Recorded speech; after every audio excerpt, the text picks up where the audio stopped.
Maybe it would be enough to say that it was the color that won me over. This yacht blue matte is truly spectacular, photogenic, and also it matches well with the lime accents typical of Kia's electric GT models, which are plentiful on this car too.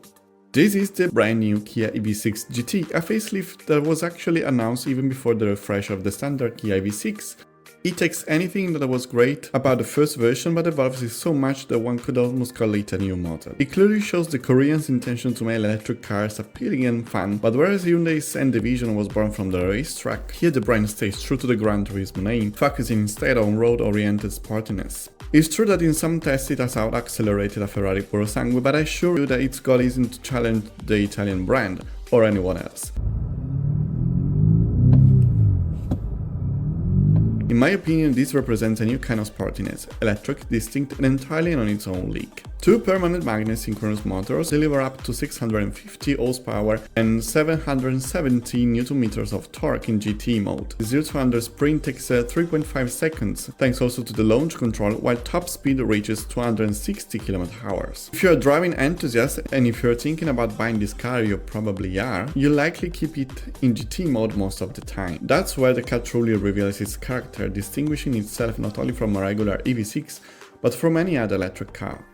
Only in this mode, for example, you can disable the ESC and actually drift, and it does so remarkably well despite the electronic, the 2.3 tons of weight and the lack of mechanical handbrake. In GT mode, you can also better appreciate the new virtual gear shift system. It can be activated through the settings and makes the synthetic engine sound coming from the speakers actually make sense, and it's impressively realistic.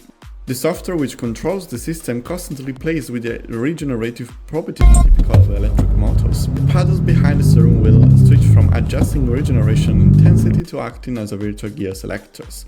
And when you use them, the car even replicates the small jolt with engine braking typical of sequential transmissions. It's great fun and genuinely surprising. Stuff is a shame you can't fully enjoy it since the engine sound is perhaps a little too quiet.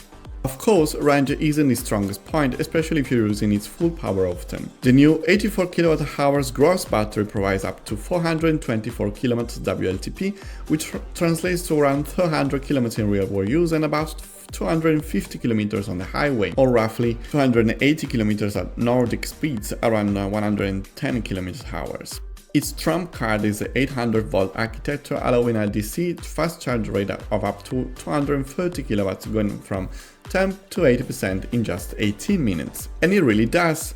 On all 300 kW chargers I tested, I even hit 255 kW, and the promised time proved accurate. And to me, that's what makes the real difference in electric cars, not necessarily long range, stuff a bit more here would be welcome, but acceptable charging times. And on that front, this car truly delivers.